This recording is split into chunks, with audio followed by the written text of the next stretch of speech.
Bia Kamal ka Nuer Online TV kajan wasme banne char ke ler mede konoling banne jaling kel jin me jirama jidit kajan channel me de jite jeno jin chungne kel ke Nuer Online ke ku subscribe en teje dande ko ran te ke je kemende kon kwen kajan wasme rek nueri te ka kwar nueri rek nueri te ka bos nueri en mishet kaname kel magor gwesh merong ka do badanen de jegwi kajen wo mriek nuari ka kwar nuari tin yan ka nuari ki bos nuari de ka kula kap chongadi ki ngum tuoko bana lantin kon shuch nuari kaka tin kon tin jeng nuari ka bech kan nuari tin kon tila kwar nuari kana nasin kon tin chungkel ka kwar bane do badanen yer nuere keje bane je gwich ka do gwa gwasmen mugui kone te ke te shuj nuere long kajen te ka pai bene kajen gwasmen manyam guru dwar ka gadien ko gadien misharan chaja kwanya la kwer nasin konde la chunga je kel ke gwaza danen gore kwer kanede nyam bu chunga je kel awaka jidwarien kanji dwarin wa kanete niam tin toka corruption ko chika chuang kel ka gadien chicken gwini do badanen de gadien der we der jala deka name kel niam rewde sham kwar ka yo wech ko telaram bi tech chang cham ka ko kanastin te gwadyon tato tin cham ka tenda manatin kana watke na me kel yer shiang norba ko kwer mu chaja kwan men betuok kan yuru kon de we de kula de keje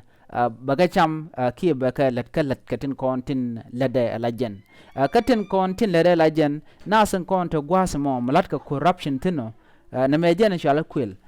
be nyu da gwano kana da buga yika watke ki buga nad marke de ki buga masne ke te kan ti she de ladrar na me kel mishun ware ka jan gwasme diode kwer mromater kane ite she lok no dera kwer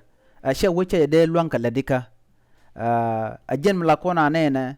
bu kwer ngwasmo barodo jomaka ko ngaje jen wo jen baajo wo kwerka mrom kwer mromater ki lok na se konte she gujeno she dia kwer gwasa dana she kwer je garammo la janyu da gwano lade balat bana dialen konte she lok baga tagrar ajen la kona guj tangwes ne la natila jinyire ki natishi tek experience gatin kon lar korudien la rana lar shang ane chana gwadan chane jelalip ne to bugo corruption la derun mishi gwati kene jek ko ngedamo be pit kel ke chare jega mane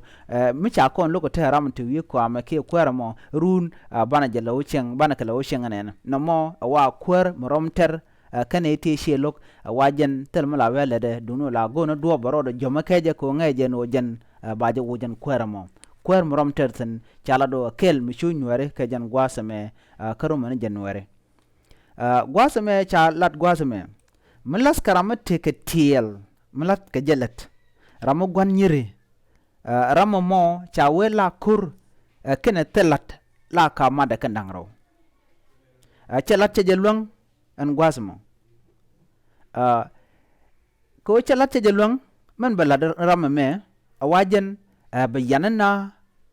ki ba logon misheling barama mo be jakep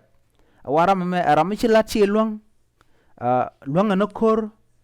telan mi luanga ka kuche mo wa banat bot ka bom ki ka drop en nok loide je en kwala chole dictatorship ramichila chi luang dungno keb nas ka bom ki tere je ko kor rama mo wa gwanyiri ka jen mada kor kana telat dungno wajen der ka dwech ki der ka nak name ajen wandi ndandi yene ling katin kon choy kanware dedien lum kana gwerdit kana sin gorko ba ka moy ka yo ki kwer re kumaka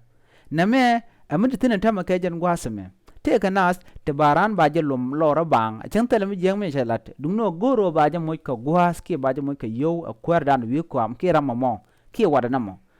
belum be kon lat kia mi shi jan bo ndoro mo be lum ko lat kene kien be lat kwer ko ba ne to ba ku lo yen kia ba ku lo kep ka kuja mo na me kel mi shu nuari along ka jan gwasame lum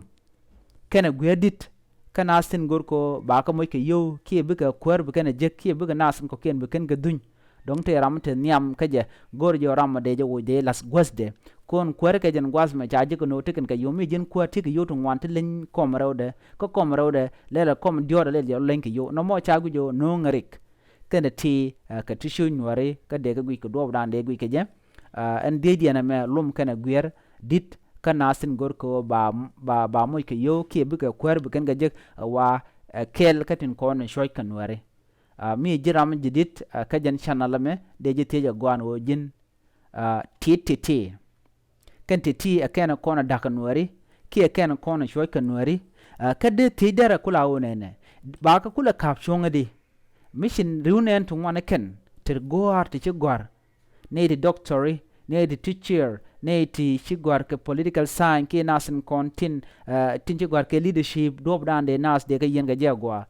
ba wuj ba jala de ka nas dialati mishika corrupt ke shika ne ti la kwelng wane tela dom de wo de jala de kam dol gor ka de tel dol wal che de ten shari shika de go tela karam de tere wuj tela teli maro na ga jem de tere wuj ka ti gan dial wanyu de jewo shikume ki nasin konti la kwar nuari shika telwat ka kware ajen mla jen wo kan kwar kon la kwa nuari ken la rego kan nuari dial wi mon reg nuari te ka kwa nuari ki te ke bos nuari chilwa ko tegwa kashi kuma shagwa gwannatin kon la nuari ka kwarten kare ka nuari shigare ka jor ko ken duno kare ka nuari jene kwala laro reg nuari te ka ngane reg nuari te ka kwa nuari ko la kwa nuari chiro da guje no jen la nuari ka la gunje la ne shi mane ka tin kon ala immediate family shit kana san kon te kariyam kaja aname akel mi yer shang nuari ka wode nyam ka jin sharu anika na me shar ka jin sharu jane do be guje mo den wode ko nyam do be den ajan gwada ande kon chong tene na me ne biata gamal goran jin bije nywak ki bije share ka ne de ko ken ka ku subscribe ka channel biata gamal bye bye